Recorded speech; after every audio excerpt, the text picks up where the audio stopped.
Welcome, I'm Darren, and I'll be your guide today as we look at the early Flair cards of football. And the reason I say early Flair cards of football is because Flair was kind of a chaotic mess for football. It's strange that football was the last set that Flair was released in. The fact that basketball had already been released is one thing, but the fact that hockey had also been released, that was a very unusual thing. So football was the last one to get it, and then Flair had to kind of rethink things after the 95 years. So football got Flair for basically a year and a half, and then it took a year off and then came back for 3 years, and then it got reformed into a whole nother brand, and then 3 years later it came back for 3 years, and then it went away for close to a decade, and then it came back very briefly. So it makes it a little tricky for me to make videos because either the videos are going to be really long or they're going to be really short. And in the case of this, I think that it's best to look at basically the 3 or 4 different eras.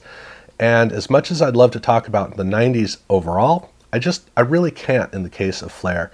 And it's too bad because it's a little bit longer than I want to talk about. So I'm going to chat a little bit more about the beginning of Flair and how we got to the 95 set. And I apologize if it runs a little bit long for you, but this is kind of the best way that I can really put these videos together for this particular brand.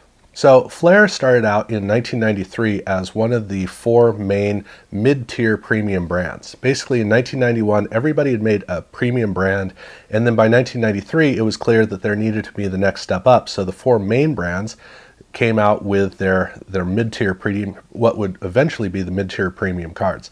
Upper Deck made SP, Score made Select, Topps made Finest, and Fleer made a card called Flair, but only for baseball. And these Flair cards in 1993 were a thick stock, kind of like playoff in football, and they were a full bleed card on a very, very, very high gloss finish with a little bit of gold as the player name on it, and that was really about it. That was about all the design that they went into it.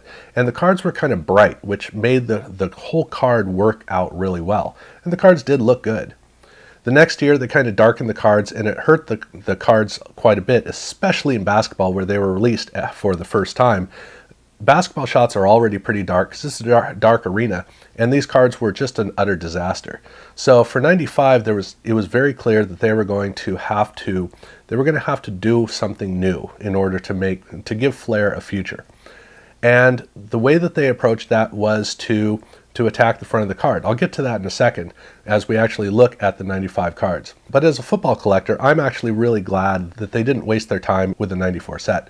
So overall, it's kind of an odd history, primarily because they didn't completely skip 1994 for football. In 94, they did a preview set, and the preview set was not a full-blown preview set.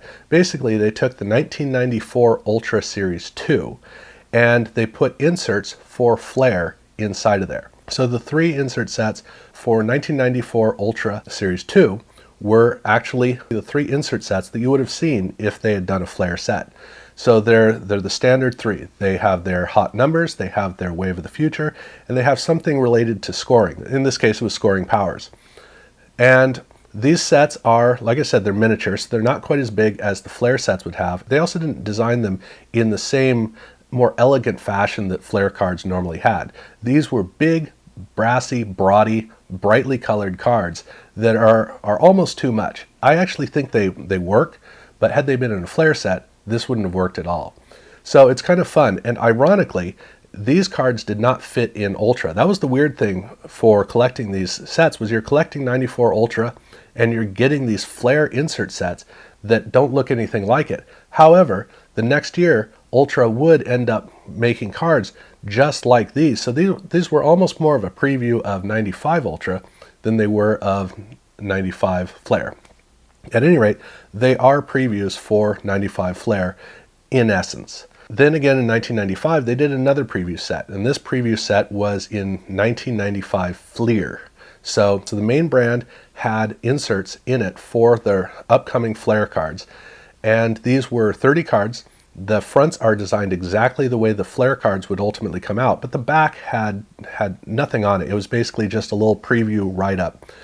And the cards looked great. There was 1 card for each team. So every team had 1 player that was represented, and this included the 2 new expansion teams, which were the Carolina Panthers and the Jacksonville Jaguars. So 30 cards. So if you got a box, you basically got one set of these cards. They're pretty common. They do look nice on the front. The card design, we can now finally see how they were going to do it. It is two pictures, it's a portrait and it's an action shot, and then the background is kind of an etched rainbow prismatic effect that looks great, and you would expect to actually feel the etched surface, but they didn't. They put a high gloss sheen over the top of the card, so it feels kind of weird because you expect to feel what you're seeing and you don't. But the sheen on the back is not overpowering. It's really pretty staid and reserved, which makes these cards look really good. And they're horizontally oriented, which I think is a big improvement over the other cards, which were basically just a big action shot. This, they kind of turned into a bit of an event. So by the time that later in the year they actually released their Flair set, at this point all of the rookies were in their normal jerseys, and they didn't differentiate these rookies in any way. So they just look like regular players, which I think is kind of a letdown. And basically with this set, it's all just player cards just in there, and they don't have any subsets. They don't have any themes. And it would have been good to at least do themes of rookies or something like that to kind of break it up. But the cards still do look good. Now we finally got a chance to see the card backs, and this is where the problem lies. Flair's big Achilles heel has always been the card backs, because it's just a simple picture on the back with a bunch of information that's usually in like a gold foil printed onto the back, and it gets lost with the whole picture, the busyness in the picture on the back.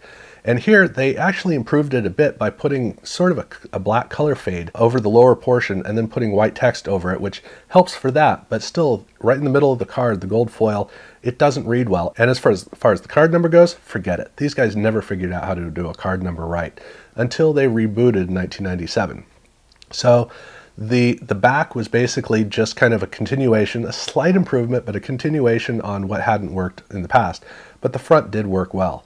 And so it's no wonder that they had to take some time off and kind of rethink it. As far as the inserts go, they have the three standard inserts.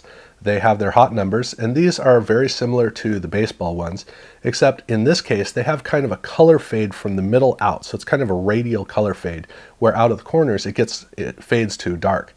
And this is a very distinctive difference to the baseball ones. I really like both of these sets, but I like the football hot numbers insert set a little bit better than the baseball one. The scoring theme that they did, in this case it was TD power, or touchdown power, and these are very busy, overly designed cards. They look nice, but they get kind of lost.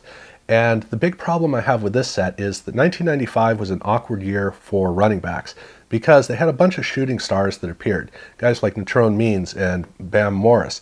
These guys hit and they just kind of faded real fast, and so it's not laden with the stars that this set should have. And that's pretty much common with 1995. But otherwise the cards look good, they're just too busy, so they don't really stand out. But contrary to that is the Wave of the Future cards, and these cards are really kind of the standout cards of the entire set. I don't believe that Flair had done a die cut card up until this point. I think this is the first time they did it. And not only is it die cut, but because it's in the Flair set, it's thick. And the thickness of the cards, the high sheen of the front, the nature of how the die cutting concept works, these cards really stand out. They're a lot of fun. They're really neat cards. The only problem with these cards is the fact that the die cutting is not exciting. It's not adventurous. It's pretty lackadaisical. But you only notice that really when you pay attention to it. If you don't pay attention to it, these cards are really, really, really cool. And I like them the best in this entire set. Again, as long as you don't pay too much time to thinking about it. But that was basically all that we got from football for Flair until the complete renewal that would happen in the next year. So it's a bit of a flash in the pan moment, and I wish that there was more that had been done, but again, I'm glad that we didn't get the growing pains of the 94 set, which was pretty awkward. And so we would have to wait until, obviously, for 2 years later to see the whole new concept of what would come out. And so I'm going to be looking at those in a later video, because really 97, 98, 99, they are one package group. And I want to spend some time really delving into it. Not too far, but I want to be able to make sure that you understand how all the intricate pieces work without belaboring it. So for this video, this is basically all that there is to it. And I hope that it's interesting enough for you, because talking about just one set can be pretty awkward. So I hope I've got enough else in there. So if you've got any perspectives on these cards, if you think that I'm a little hard on the older cards in the other sports, let me know. And I hope that you check out some of my other videos that I've done, and thank you very much for watching.